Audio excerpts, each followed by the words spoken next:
I probably just put pen all over my forehead. Thanks. Yeah. Are all the cameras on? Oh, is everything on? Yes.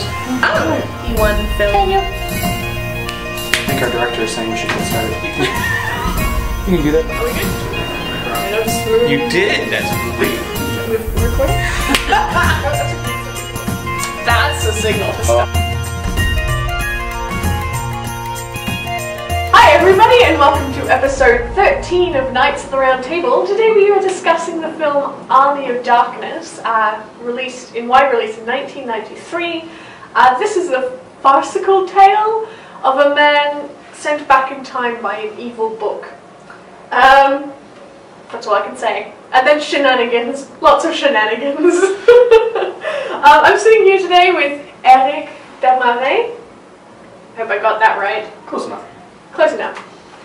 Which was no.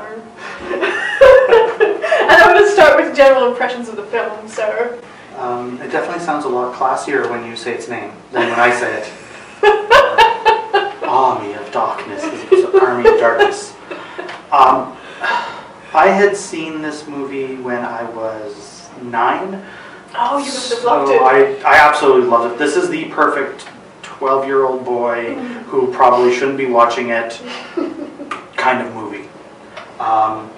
Rewatching it, it hasn't really changed that much in my impression, except that it's not quite as funny as it used to be. Some of the gags are a little too underdone, and some of them are a little too overdone, in my opinion. Okay. Yeah, this movie I probably would have found hilarious when I was like 11. Watching it now, I was like, I don't know what to do about this movie. I mean, it was mildly amusing in places, and then in other places I found it just dumb. So,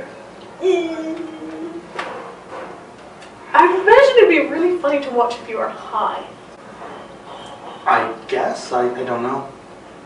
I've never tried. No, I'm not going to, but I imagine it would be hilarious if you were high. Or if you're really, really tired. Or if you're really tired, yeah. And it was, I think, the third in a series? Sort of. Okay, the writer, director, Sam Raimi, he made an indie horror film called Evil Dead. And he made it, and it's a self-contained film. And it's... Is it supposed to be serious, though? It's more serious than this one. There aren't as many jokes and pratfalls, but it's still campy. Very, very campy.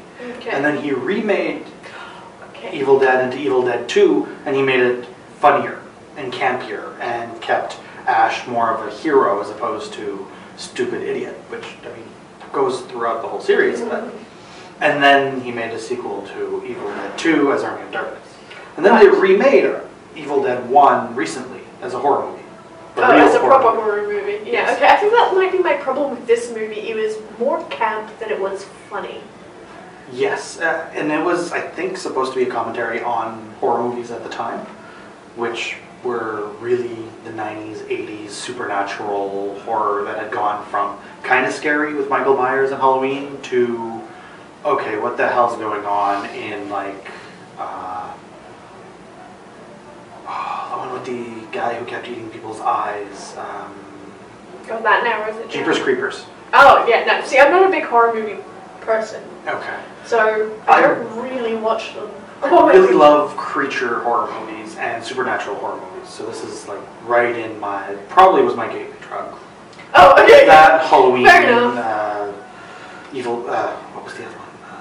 Freddy, Michael. Really? All of those. I've always loved those. Really? Yeah. Oh, no. I can't stand the newer stuff that's guy chained in a basement getting his fingers cut off. Oh, the torture Soul crap. series? Or the found footage stuff? Even this movie had more shaky cam than I like. Really? I didn't even notice. They only really used it at the beginning in the pit scene. Oh, yes, I did. And I was like, no, tell me it's not this bad. But considering... Damn you, cinematography! You started it. Sure Osborne saw this and went, "Oh, great idea!" Shaky can for everyone. I do like bits and pieces of it, and it does feel like it would have been like one of those, what now would be a YouTube show, 10-minute clips, one after the other of a series. It felt like it was chopped up like that. Oh yeah, it would have actually, as a YouTube show, probably tickled my funny bone a bit. Because it would have been smaller bites of the absurdity, which is always funnier than just one mass of the absolute absurd. Yeah. Yeah. One thing that's interesting is that I think it had a really low budget. So considering the low budget, the special effects they managed to do were pretty decent. Oh yeah, yes, I agree. Although great, they weren't fantastic. No, that was one of my first comments. Was like, I'm like, wow, these opening credits are very 80s-tastic. Yes. But I'd say that the makeup quality is equal to... the makeup quality was amazing. Like, even though you could tell which ones were actually... Were they claymation skeletons? Yeah, there was some claymation. Okay, which ones were the actual claymation skeletons and which ones were guys in makeup? It was still really well done makeup. The only thing that I had issues with is his hand. The mechanical hand. The mechanical hand? Every, like, second scene, if he's not actually using it, you can tell it's just like an oven mitt painted silver. Really? And then colored. Wasn't paying attention. I had seen it enough that I knew the plot, so I was looking for details. Okay, fair enough. One of my favorite scenes, and it borders on the, like, ridiculous, and I think it's done on purpose, and to save money in special effects, is when he's running through the forest. You can tell that he's running in place, and someone is behind the camera smacking him with branches as he's running through the forest. Really? Right after he falls into the mud. Yeah. Of course. Yeah. If you look carefully, you can see that he's not moving, the background's being moved for him, and he's being smacked with branches. Oh, no, I see. I didn't even notice that, too. I'm a terrible film critic. Again, I only know it's because I had seen a lot. Well, with that horse, though, one of the moments was in the forest when he's getting chased by whatever it is. The horse goes galloping off without him. And then he's just there, suddenly, again, for no reason whatsoever. It's just, it decided, you know what? I'm coming back. I'm coming back. The horse was a Disney horse, is essentially what we're saying. I think maybe there might be something in a director's cut that has extra scenes. Oh, maybe. I don't know. Again, I didn't watch the director's cut. Me neither. I only have an older one, an older DVD. Yeah. What did you think of the whole mirror scene with the little guys, the Lilliputians, I'm going to call them? Yeah, I had a Gulliver's Travels flashback. I think a lot of it has homages to older movies and books and TV shows. It's like the words he has to say. Klaatu Barata and Nikto are they're the words that you needed to shut down the robot in the day the Earth stood still. What was the robot's name? I don't remember. That wasn't Hal. No, that was the movie Hal. No. Okay. The Day the Earth Stood Still is an old black and white movie from the 40s, I think. Oh. They remade it with Keanu Reeves, but it's not as good. Sorry. And the alien was trying to destroy the world, and the only way to stop the big giant robot that goes around destroying everything was to say those words. Oh, really? So he just basically borrowed the words in honor of... Oh, okay. Yeah. That was a funny bit where he forgot the words. That was one of the few times I was just like... Especially afterwards, he's like, okay, we're good. And I like that they bring it back at the end. Yes! Might not have said it. Exactly. And as stupid as the character is, I have to give them credit because he's a downright dislikable character, but I can't help but like him because he's entertaining. Yes, that's true. I wouldn't want to be anywhere near him, especially if I was a girl. But he's so funny to watch. Yeah, no, I have to agree. I got a distinct, like, trying to be Men in Tights vibe from this movie. Mostly because the lead character played against his own good looks. Which is sort of what they do in Men in Tights as well. It's also pretty much what he does all the time. All the time. That's classic Bruce Campbell. Yeah. He was a producer of this one. Yes, he was. Because he was a beginning actor in the first movie, and in the second one he was slightly more established, and in this one he started off his camp career. Right. Still going now. They're actually planning Ash versus the Evil Dead as a TV show. Are they really, with Bruce Campbell as... Yeah, starts in fall. As Bruce Campbell, it's 30 years later in modern times. Oh, really? Okay. Yeah. Yeah, this... the whole going back in time thing was, I think, what threw me off, because it felt like one of those episodes when you know a TV series has jumped the shark. Right? They'll always go back in time for those episodes, and it was like a MacGyver episode where he went back in time and it turns out Merlin was a complete moron. He goes back to Arthurian court. Turns out Merlin was a complete moron, but takes all the credit for the stuff that MacGyver did. I did not know that. I'm looking forward to seeing that. I might be a bit of a MacGyver fan. There was that episode. I can't remember other episodes, but they always seem to go back to the Middle Ages. And the 1300s-ish. I think it might be the a kid in King Arthur's court thing. Yeah, it's that sort of idea. Was it Twain or Clemens? I know it's the same person, I just don't remember how he published it. It's probably Mark Twain. But it was the prototypical go back in time to Arthur's court and be awesomer than everyone there. But it had that feel from those 80s TV shows where, you know, they couldn't figure out what to do with that episode, so they just send their hero back in time. Well, you have to remember that Raimi and his brother and his brother-in-law all worked on Hercules and Xena. Oh, did they? That explains the camp. Jack of All Trades, which was filmed in New Zealand and stars Bruce Campbell as an American spy in the Caribbean islands trying to liberate this little country from Napoleon. Oh, I see.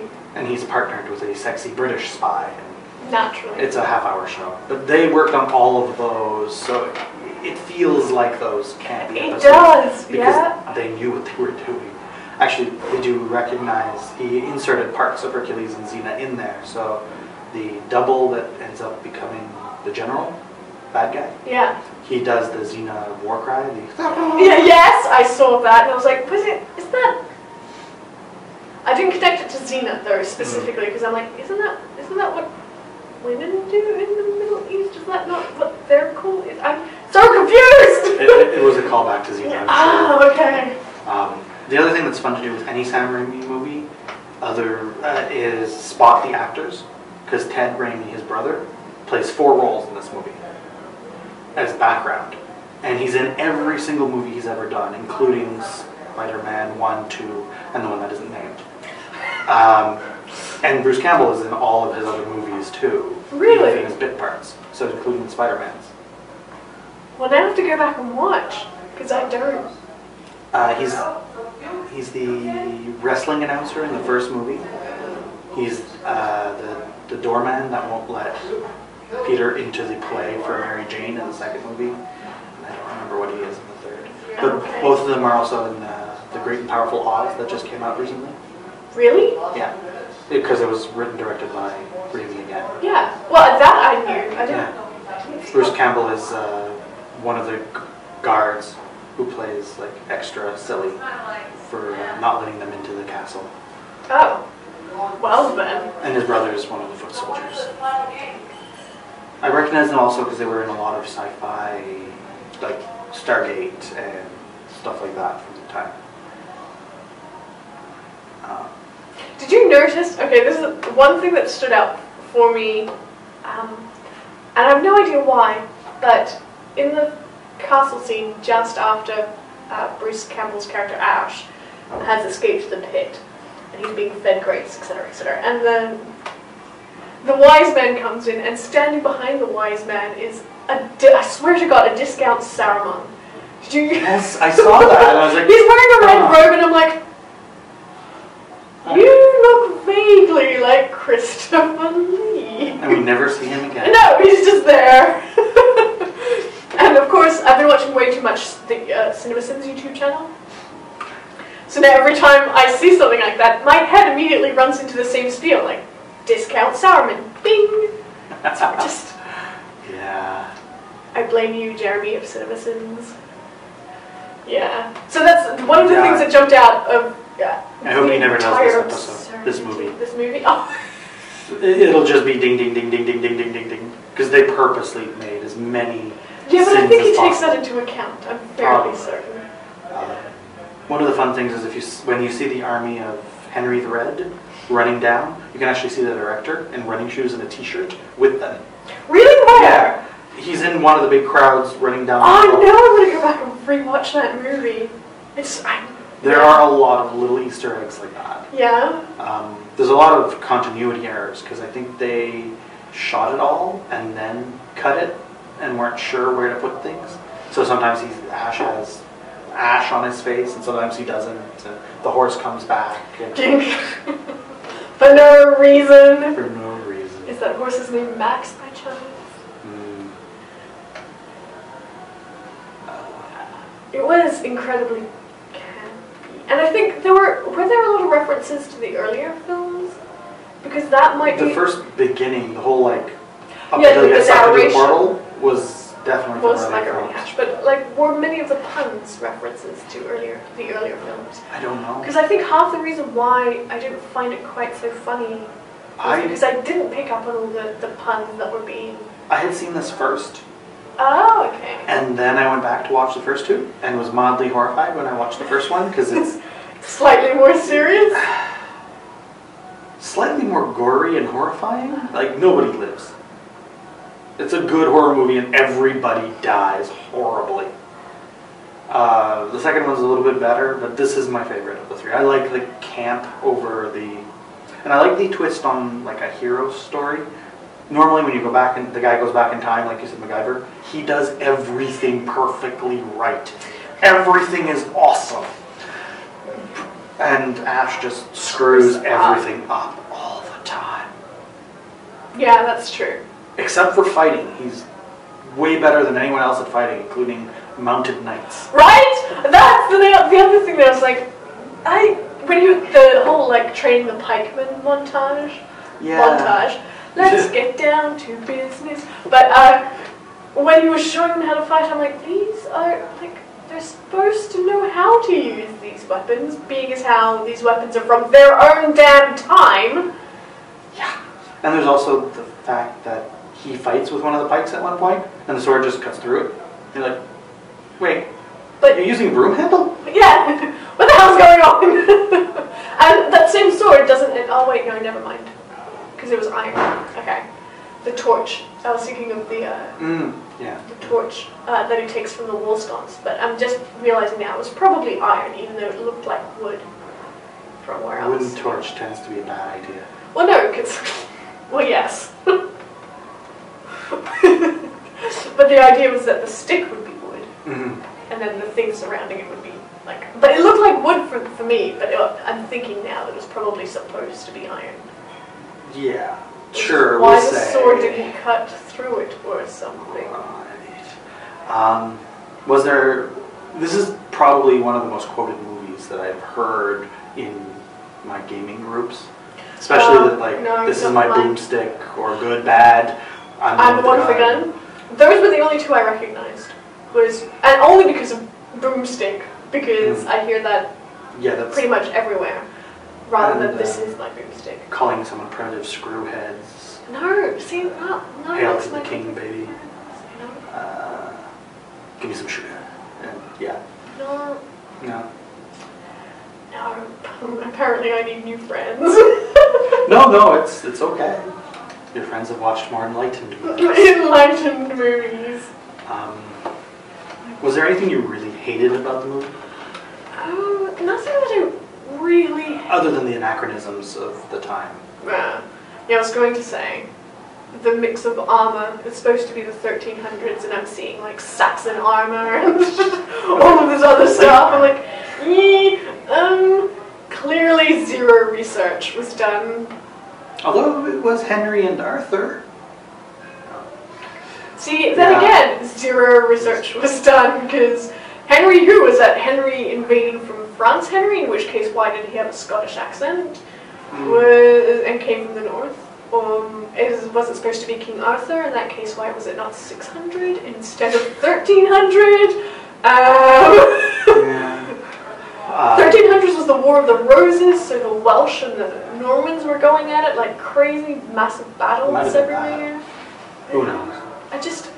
Yeah, the history is definitely wrong. I mean, yeah, looking at that when he builds his hand, the tools he uses, I'm like, wait, that's a modern hammer. Is that a welding gun? Why do you have a screwdriver? Yeah. Well, that's interesting.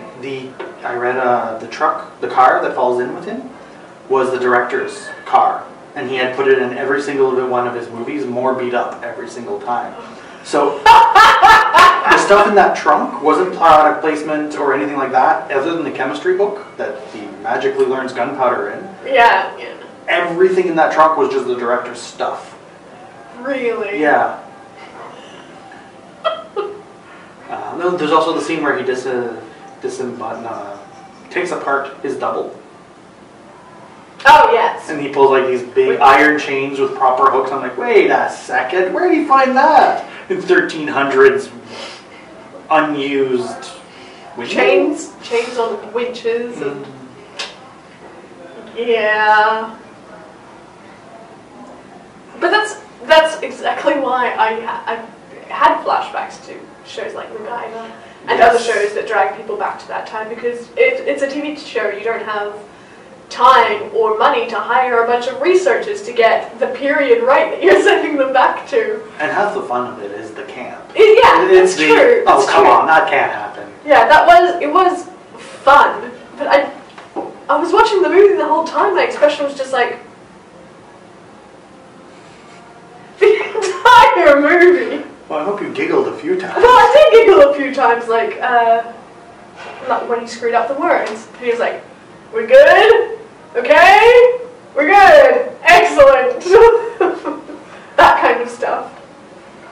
But most of the time I was just perplexed. Like, for example, when they send the first guy down the pit, there's this massive spray of what I can only assume is his entire pulp spewing up out of the pit. And then they send Ash down, and it's just a witch punching him in the face, followed by another disgusting looking creature doing pretty much the same thing. I'm like, what kind of creature could have pulped somebody and then sprayed that pulp the many feet into the air it would have required to get it to where it was going? And then he's just faced with two humanoid things that are relatively easy to defeat. I'm guessing the witch did it. The witch first did one, it? but Yeah, she ran out of magic. Oh, I see. Her mana was low. It's the only thing I can think of. But again, that's a play on the main hero watches someone die horribly at the hands of the villain and then walks in and beats the crap out of it. Again and again. And again. Yeah. And again. I like how much of a beating he takes. That's true. I do like that he comes out with some scars on him. One of them is real, apparently. I was reading the wiki. One of the fight scenes at the end, someone accidentally hit a brooch that was holding a cloak or something, and it scratched his face. Oh, really? And they stopped the production, brought him to the hospital, and the doctor's like, which one's real? Really? Yeah, he's like, I can't find which one you're telling me is real. I wonder if they're going to bring back the scars on his face in the TV show. It'd be nice, actually. I'm curious about this TV show. Yeah. I think I'd watch an episode just to see. It's going to be like a 10-part show on one of those networks, like Stars or... Oh, so like a miniseries. Yeah. It's going to be more of a...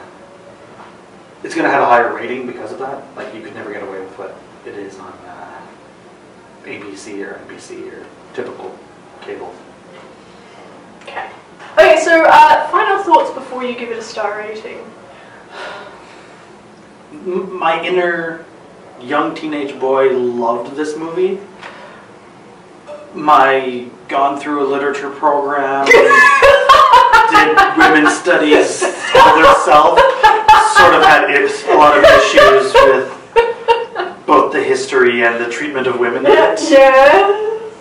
Especially the ones who you just presume were killed. Yeah. Other than that, it was a fun, silly movie. That, yeah. Yeah, that's a good way to describe it. It's a silly movie. Like, it's really absurd. And it's done on purpose. Oh yeah, but it's done on purpose. So, you know, I can't fault the movie for being exactly what it tried to be.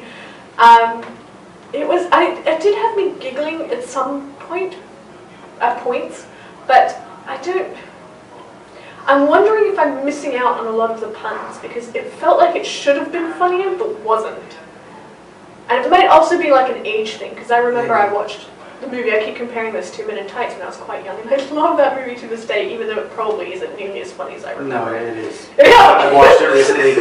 Mel Brooks is pretty timeless. Okay, fair enough. Do you know what's funniest to me in the Men in Tights now? Do you know praying mantis? Because I do know praying mantis. And I'm like, wait, that's actually a thing! Sorry. No, I think, if anything, you might have missed out for not having the background in horror, because it makes fun of horror a lot. Okay, that might be especially it. the supernatural stuff. Yeah. Okay, so that might be it, because I'm not big on horror movies, so... Luckily, this wasn't frightening in the least. No. It was, yeah. Maybe a little at the beginning in the pit, until it got really silly. Really? No. No, there wasn't. I think it's because the music itself was also quite silly that I didn't feel the suspense that you normally do with these kinds of things. So I'm actually going to give it a 3.5 because it's not the worst movie I've ever seen in my life, and there were bits that were actually really funny. And if you're looking for just a dumb hour to kill, then this would be the movie to do it, honestly. I give it a 3.5 too. Also, because for me a 3 is meh, a 4 is I enjoyed that. Yeah. This is sort of halfway in the middle. Yeah. And it's classic Bruce Campbell. I don't think it's him at his best, but it's definitely classic. If you enjoyed his humor in this, watch Bubba Hotep, which is it's about him. He believes he's Elvis, fighting off mummies in an old age home. Oh, that actually sounds pretty funny. Okay. There's one movie she wants me to pick, and I don't know what it is. Probably not it. Is it Lady Hawk? Yes, it is! Oh my god! Really? Yes! Nice! Oh, I haven't seen that in I haven't seen this in years, but Lady Hawk started my obsession with the breed of horse that I currently want to own, the Frisian. So, yeah, Lady Hawk, 1985. It's a movie I loved as a kid, but I know it's not going to hold up for a couple of reasons. But I will discuss that when we discuss this movie. I can't believe you actually picked it. I was actually going through the ball and I'm like, oh, I hope we pick this one next. Yep. Lady Hawk it is. Thanks for watching. Bye. Oh, wait. You must Twitter handle. Alright, my Twitter handle is Éric, E-R-I-C, Desmarais, D-E-S-M-A-R-A-I-S. At, Twitter stuff. At Twitter stuff. And you can find me at Carrière. Thanks very much. Bye.